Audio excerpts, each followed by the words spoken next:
Hello student, स्वागत है आपका रघुवंशी नीट के कैप्सूल कोर्स में। और मैं यहाँ पे अपना second video on electronic configuration को उसको जस्ट आगे लेकर आया हूँ। और उसमें कुछ चीज़ें हम जानेंगे जो शायद कुछ बच्चों को पता होता है और बहुत सारे बच्चों को नहीं पता होता है। एक्चुअली में बुक में बहुत अच्छे तरीके से लिखा होता है, वो क्यों लिखा होता है, उसका क्या यूज होता है, मैं भी बात करेंगे। और कुछ कॉन्सेप्ट्स की बात करेंगे जो ये कॉन्सेप्ट हमें आगे क्वांटम नंबर की तरफ लिंक करेगा, तो उसके तरफ हम धीरे धीरे आगे मूव करेंगे। पहले इसके बारे में थोड़ा जानते हैं।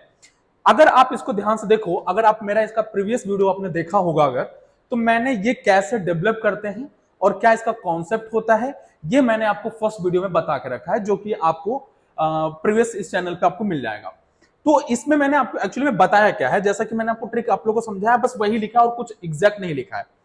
जब हम इलेक्ट्रॉनिक कन्वर्जन सीख जाते हैं, मतलब हमें कैसे लिखना होता है, कैसे फिल करनी होती है, उस पर मैं बात कर चुका हूं। तो हमारे दिमाग में एक्चुअली दो क्वेश्चंस आते हैं, ठीक है। वो क्वेश्चन क्या क्या है, और आने भी चाहिए, अगर नहीं आता है तो वो आने चाहिए।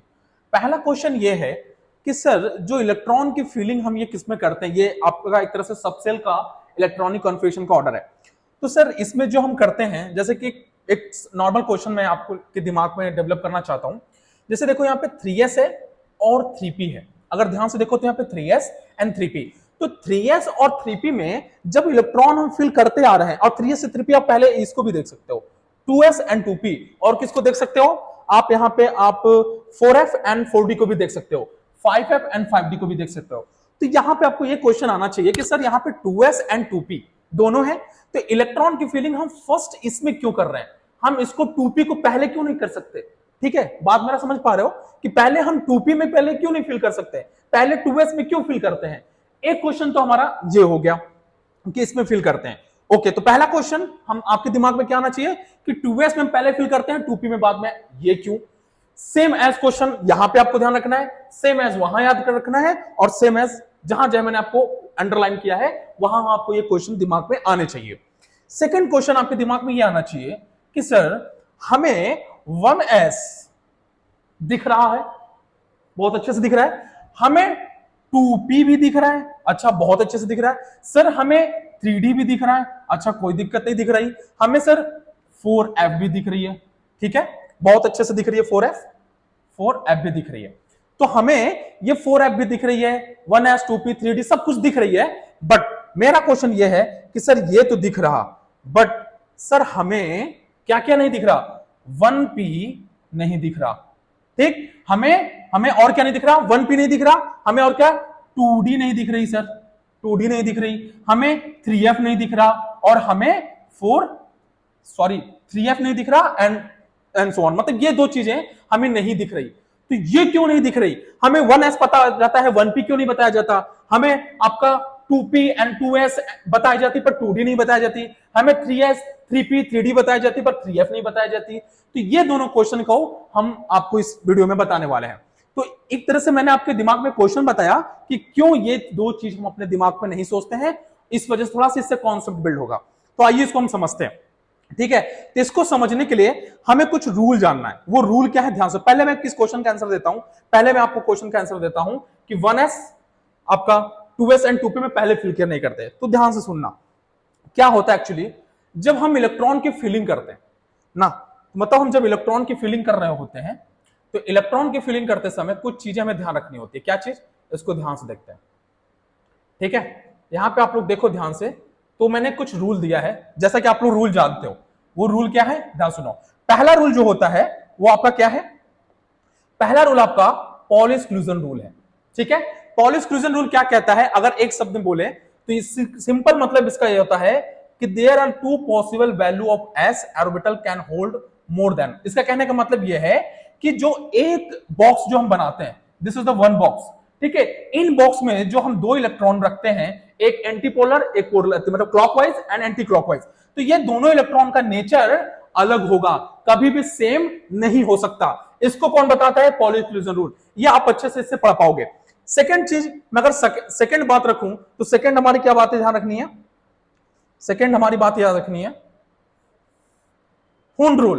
हुंड रूल क्या बताता है, हुंड रूल ये बताता है कि हम इलेक्ट्रॉन के जब बॉक्स में फिलिंग करते हैं, जैसे यहां पे देखो, अगर हम यहां पे बॉक्स बनाते हैं P और ये बनाते हैं। अगर मान लीजिए इस पी बॉक्स में हमें 6 इलेक्ट्रॉन अगर फिल करने हैं तो ऐसे 1 2 3 4 5 6 ऐसे कुछ फिल नहीं करेंगे। हम कैसे फिल करते हैं? हुन रूल के अकॉर्डिंग ये कहा जाता है कि हम पहले 1 इलेक्ट्रॉन इस ऑर्बिटल में फिल करते हैं और वो भी क्लॉकवाइज में। जब सेकेंड इलेक्ट्रॉन फिल करने चलते हैं तो वो फिर एंटी क्लॉकवाइज में लेते हैं। ठीक है, मतलब जब हम क्लॉकवाइज में फिल करते हैं पहले, फिर जब सेकेंड इलेक्ट्रॉन फिल करने आते हैं तो एंटी क्लॉकवाइज में। ये कौन बताता है? हुन रूल बताता है। उसके बाद क्या होता है? ये हम रूल लगाते हैं।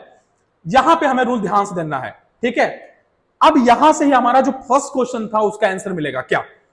एक्चुअली जब इलेक्ट्रॉन की फिलिंग करते हैं तो हाफ बाउ क्या बताता है?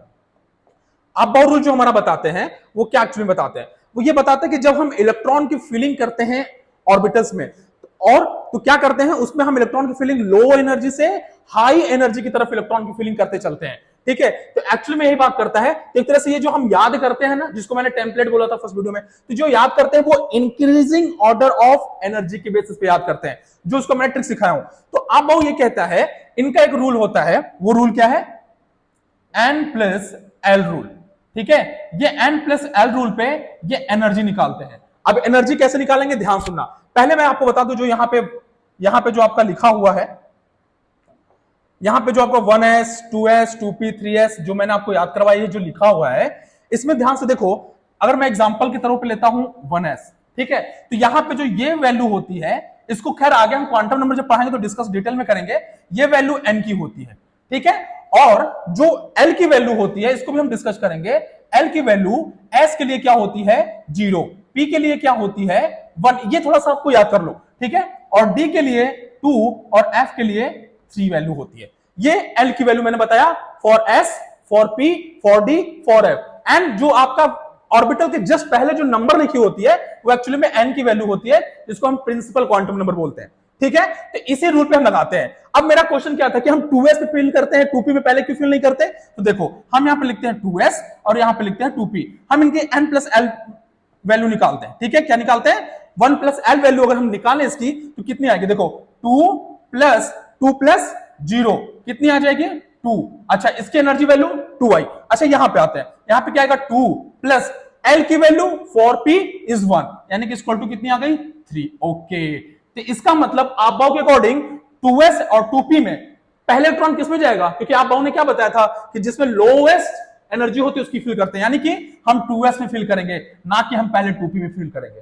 तो पहला क्वेश्चन का आंसर मिला आपको। क्या ध्यान रखना है कि हम 2s एंड 2p में पहले 2p में क्यों नहीं फिल करते, हम क्यों बाद में 2p में फिल करते हैं? तो इसका रीजन होता है कि आप बाउ रूल क्या कहता है? ये कहते हैं कि हम इलेक्ट्रॉन की फिलिंग लो एनर्जी से हाई एनर्जी की तरफ जाते हैं। तो ये एक्चुअली मैंने ये आपको बताया, यही एप्लीकेबल होगा फॉर 3p एंड 3d, जो भी आपका आता है आगे, जो भी मैंने क्वेश्चन बताया था उसके लिए ही एप्लीकेबल होता है। आप सबकी एनर्जी निकाल के देखोगे तो आपको एनर्जी उनकी ज्यादा आएगी।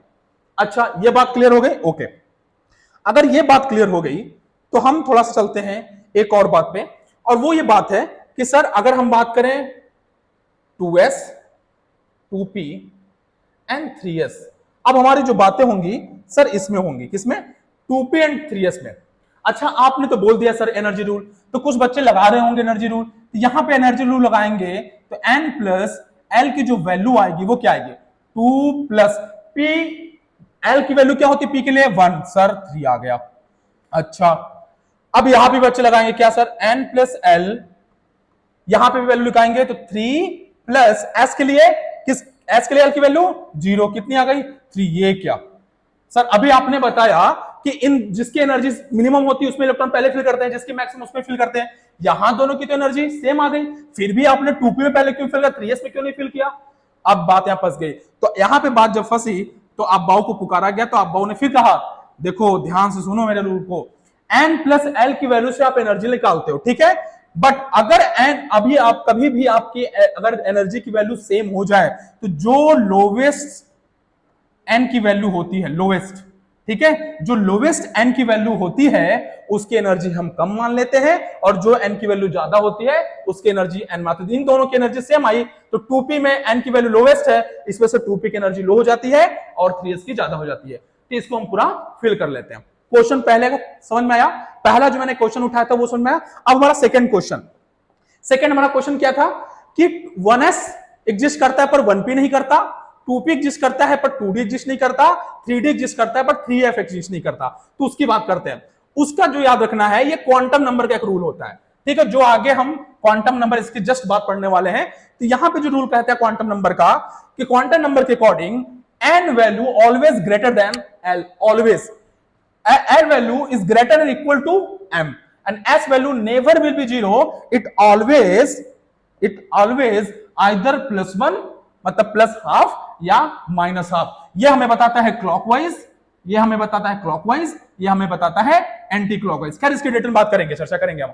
फिर यहां पर चलते हैं। तो अब देखिए 1s एग्जिस्ट करता है, जिसका अगर हम n प्लस l की वैल्यू, अगर n की वैल्यू देखें, अगर n की वैल्यू हम यहां पे देखें तो n की वैल्यू क्या आएगी? अगर ध्यान से हम n की वैल्यू देखें तो n की वैल्यू यहां पे 1, n की वैल्यू 1, ओके। l की वैल्यू क्या आ गई यहां पे s के लिए? l की वैल्यू जो s के लिए क्या होती है? 0। ये क्या? n की value is greater than always l, यहां पे क्या हुआ? आया, इसका मतलब एग्जिस्ट करेगा, ओके। यहां पे 1p आ गया, 1p में देखते हैं n की वैल्यू 1 और यहां पे l की वैल्यू 1, यही तो नहीं होना है। क्यों? क्योंकि n की वैल्यू l से ऑलवेज ग्रेटर देन, बट यहां पे क्या गई? Equal, that's why 1p can not be exist, इसलिए 1p एग्जिस्ट करता ही नहीं। उसके बाद अगर हम बात करें 2d की, 2d क्यों एग्जिस्ट नहीं करती भैया? तो 2d में सेम रूल, क्या? n की वैल्यू 2, l की वैल्यू 4d 2 इक्वल होगा, एग्जिस्ट नहीं करेगा। उसके बाद अगर हम 3f की वैल्यू बात करें तो 3f में n की वैल्यू 3 और l की वैल्यू भी 3 आ जाएगी और इसकी वैल्यू, ये वैलिड, हमारा रूल वैलिड नहीं होगा। दैट्स व्हाई 1s एग्जिस्ट तो करता है बट 1p नहीं करता, 2d एग्जिस्ट करता है पर 2d नहीं करता, 3f आपका 3d एग्जिस्ट करता है बट 3f एग्जिस्ट नहीं करता। ठीक है, तो 2 क्वेश्चन हमारा रूल समझ में आया। मैं इसको बेसिक से रूल लेके आपको समझाया हूं कि कोई भी चीज एग्जिस्ट करती है, क्यों नहीं करती, और फिलिंग इलेक्ट्रॉन कैसे इसमें क्यों नहीं करते, उसमें करते हैं। ठीक है, तो ये आपको वीडियो आई थिंक बहुत समझ में आया होगा। ठीक है, तो नेक्स्ट वीडियो में आपको क्वांटम नंबर और की वीडियो हम फिर नेक्स्ट लेके आएंगे। तब तक के लिए धन्यवाद।